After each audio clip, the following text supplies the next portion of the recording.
قیامت سے پہلے ایک ہوا چلے گی جس سے سارے اہل ایمان مر جائیں گے. ایک کلمہ گو مسلمان دنیا پہ زندہ نہیں بچے گا، صرف غیر مسلم ہوں گے، ایک بھی لا الہ الا اللہ کہنے والا نہیں ہوگا. اور قیامت سے 30 سال پہلے، قیامت سے 30 سال پہلے بچے پیدا ہونے بند ہو جائیں گے کہ کسی بچے پر قیامت نہیں آئے گی. یوم تذہل کل مرضعۃ عما ارضعت، وہ ہولناکی بتانے کے لیے تشبیہ ہے. وہ یہ نہیں کہ ایسا ہو رہا ہوگا، کیونکہ بچہ تو کافر کا بھی ہو وہ معصوم ہے، مسلمان کا بھی ہو تو وہ معصوم ہے. اس لیے آپ نے کہا کہ سارے جو نابالغ مرتے ہیں وہ جس مذہب کے بھی ہیں سب جنت میں جائیں، چونکہ ان پر تو بھی شریعت لاگو ہی نہیں ہوئی ہے. اور سارے بچے حضرت ابراہیم علیہ السلام کے پاس چلے جاتے ہیں. تو حدیث پاک میں آتا ہے جتنے اہل ایمان کے بچے بالغ ہونے سے پہلے، پیدا ہونے سے لے کر 15 سال سے پہلے تک جب فوت ہو جاتے ہیں، سب حضرت ابراہیم علیہ السلام کے پاس ہوتے ہیں، ساری نسل ابراہیم علیہ السلام کے پاس. اور وہ ان کے باپ ہوتے ہیں اور ان کے ساتھ وہ اپنے وہاں کی جنت کے مزے لیتے ہیں. پتہ نہیں کیا لیتے ہیں، ان میں کوئی نہیں پتہ. بس آپ نے اپنے بیٹے کے بارے میں فرمایا حضرت ابراہیم رضی اللہ تعالیٰ عنہ علیہ السلام، چونکہ وہ ابھی ماں کا دودھ پیتے تھے، ان کا انتقال ہو گیا، تو آپ نے فرمایا اللہ تعالیٰ نے جنت میں ایک حور کو مقرر کر دیا ہے ابراہیم کو دودھ پلانے کے لیے. سبحان. اور کسی بچے کے بارے میں ایسی بات نہیں ہے. تو ڈران والی گل کوئی نہیں، ساڈو تے قیامت نہیں ہوندی. 30 سال پہلے بچے پیدا ہونے بند ہو جائیں گے.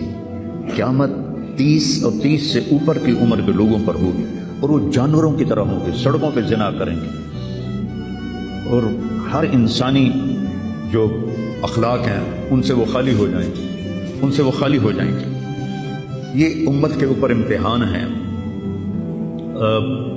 ہمارا ایک ساتھی ہے وہاں کینیڈا میں، اس نے مجھے خواب سنایا کہ میں نے دیکھا کہ غزہ کے جتنے شہداء کے بچے ہیں وہ آسمان پہ تیر رہے ہیں، اور اللہ کے نبی ہر آنے والے کا استقبال فرما رہے ہیں. تو ہمیں دیکھنے میں تو بڑا ظلم نظر ہے، ظلم ہے بھی صحیح، لیکن ہماری تو موج ہے، تو سارے جنت میں گئے.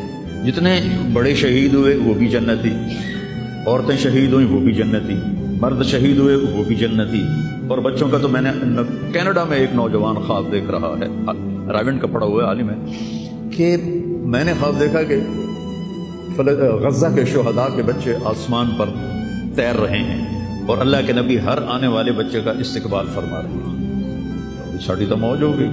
ہمیں دیکھنے میں موت نظر آتی ہے، حقیقت میں دیکھو ایک ہوتا ہے کامیاب ہونا اور ایک ہوتا ہے فتح پانا، ایک ہوتا ہے ناکام ہونا اور ایک ہوتا ہے شکست کھانا. یہ دو الگ چیزیں ہیں. کامیابی الگ چیز ہے، فتح الگ چیز ہے، ناکامی الگ چیز ہے، شکست الگ چیز ہے. کربلا کے میدان میں سب سے مقدس خون بہایا گیا، سب سے پاکیزہ خون بہایا گیا، اور ان سب کو شکست ہو گئی اور وہ سارے گردنیں کٹوا کے نیزوں پہ چڑھ گئے. لیکن وہ ناکام نہیں ہیں، وہ کامیاب ہیں. انہیں شکست ہوئی ہے، انہیں ناکامی نہیں ہوئی، وہ کامیاب ہیں. اور شمر کا لشکر وہ فتح پایا ہے، وہ کامیاب نہیں ہے، انہوں نے فتح پائی، کامیاب نہیں. ابن زیاد کی گردن کٹ کے جب لائی گئی مصعب بن عمیر کے سامنے،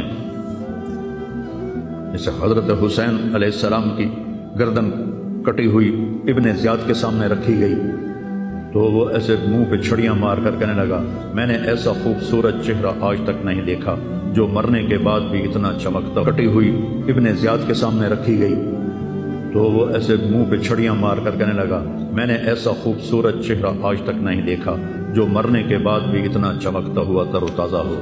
تو حضرت ابو برزہ اسلمی رضی اللہ تعالیٰ عنہ نے کھڑے ہو کر روتے ہوئے فرمایا کہ ظالم یہ چھڑی یہاں سے ہٹا لے، میں نے ان ہونٹوں پہ اللہ کے نبی کے ہونٹوں کو لگتے ہوئے دیکھا ہوا ہے. تو کہنے لگا تو بوڑھا ہو گیا ورنہ تیرا بھی سر اڑا دیتا میں.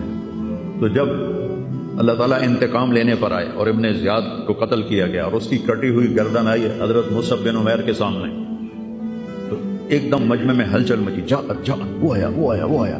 کیا دیکھا؟ ایک چھوٹا سا سانپ، اتنا انتہائی تیز، وہ تیزی سے آیا اور اس کی ناک میں داخل ہوا اور منہ سے نکل گیا. پھر اس کی ناک میں داخل ہوا اور منہ سے نکل گیا، پھر اس کی ناک میں داخل ہوا، پھر اس کے منہ سے نکل کے پھر غائب ہو گیا. تھوڑی دیر کے بعد پھر آواز ہے، جا وہ آیا وہ آیا وہ آیا، تو دیکھا وہ بھی سانپ پھر آ رہا ہے، اور آ کر اس کی ناک میں داخل ہوا اور پھر نکلا نہیں، اندر ہی غائب ہو گیا۔ فتح پائی ابن زیاد نے لیکن ناکام ہو گیا، شکست کھائی امام حسین علیہ السلام اور ان کے 72 ساتھیوں نے، لیکن وہ کامیاب ہو گئے۔ جنگ سے پہلے آپ کو اونگ آ گئی تو آنکھ کھلی تو آپ ہنسنے لگے۔ حضرت زینب نے پوچھا یہ کوئی ہنسنے کا موقع ہے، کیوں ہنسے ہو؟ کہا خواب میں اللہ کے نبی ملے ہیں، کہہ رہے ہیں بیٹا میں تمہیں لینے کے لیے آ چکا ہوں۔ تو دیکھنے میں شکست ہوئی ہے لیکن وہ کامیاب ہے۔ عمر بن سعد کو فتح ہوئی ہے، وہ ناکام ہے۔ عمر بن سعد کی کٹی ہوئی گردن پہ مختار کے سامنے رکھی گئی، اللہ تعالیٰ نے ایک کو زندہ نہیں چھوڑا، جتنے بھی قاتلین حسین تھے سب قتل ہوئے۔ حضرت عثمان کے قاتل سب طبعی موت نہیں مرے، سب ذلت کی موت مرے۔ تو بھائیو یہ امتحان کی جگہ ہے، اللہ اپنے نبی کی امت کے گناہوں کو دھونے کے لیے ایسے حالات لاتا ہے۔ سب آپ نے فرمایا جتنا مجھے ڈرایا گیا اتنا کسی کو نہیں ڈرایا گیا۔ تو میں بتا رہا تھا ارض فلسطین یہ دوسری مسجد جو زمین پہ بنی 40 سال کے بعد، وہ مسجد اقصی ہے۔